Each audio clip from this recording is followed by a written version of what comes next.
কোনো গণ্ডিতে আটকে না থেকে বিভিন্ন দেশের সাথে সম্পর্ককে কাজে লাগিয়ে উন্নয়ন অব্যাহত রাখার ধারাবাহিকতায় এবার আরেক মাইল ফলকের সামনে ঢাকা। প্রেসিডেন্ট শি জিনপিং এর আমন্ত্রণে এবার চীন সফরে যাচ্ছেন প্রধান উপদেষ্টা ডক্টর মোহাম্মদ ইউনূস। এমনকি প্রধান উপদেষ্টার জন্য বিশেষ বিমানও পাঠানো হতে পারে শি জিনপিং এর পক্ষ থেকে। অন্তর্বর্তী সরকারের দায়িত্ব নেয়ার পর প্রথম দ্বিপাক্ষিক সফরে চীন যাচ্ছেন প্রধান উপদেষ্টা। ২৬ মার্চ স্বাধীনতা ও জাতীয় দিবসের অনুষ্ঠানের পর চীনের উদ্দেশ্যে রওনা হওয়ার কথা রয়েছে তার। ২৮ মার্চ প্রেসিডেন্ট শি জিনপিং এর সাথে প্রধান উপদেষ্টার দ্বিপাক্ষিক সম্ভাব্য বৈঠক অনুষ্ঠিত হবে। চীন সফরে হাইনান প্রদেশে বাও ফোরাম ফর এশিয়ার সম্মেলনেও অংশ নেবেন প্রধান উপদেষ্টা। শেখ হাসিনার সরকারের পতনের পরই ভারতের একচেটিয়া বলয় থেকে বের হওয়ার কথা জানায় অন্তর্বর্তী সরকার।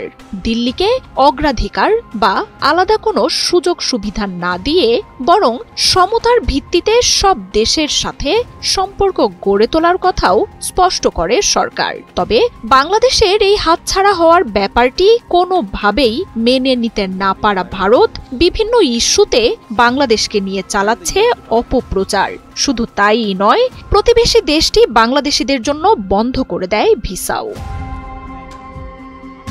তবে অস্থিতিশীল এই সময়ে বাংলাদেশের পাশে জোরালো অবস্থান নেয় শি জিনপিং এর দেশটি।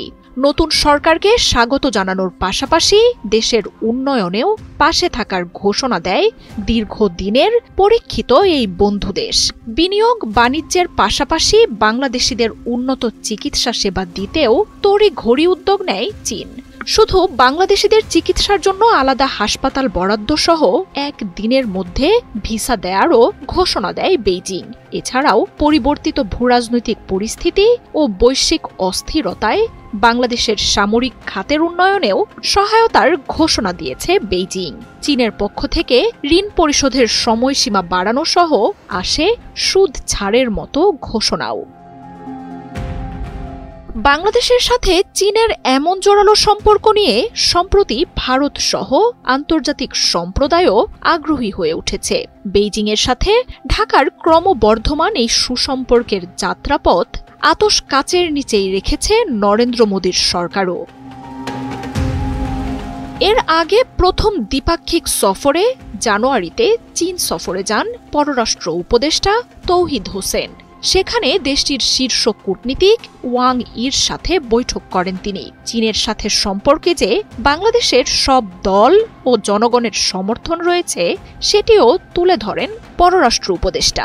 পাশাপাশি দীর্ঘদিন ধরে বাংলাদেশের উন্নয়নে চীনের নিঃস্বার্থ সহায়তার জন্য ধন্যবাদ জানানো হয় বাংলাদেশের তরফ থেকে।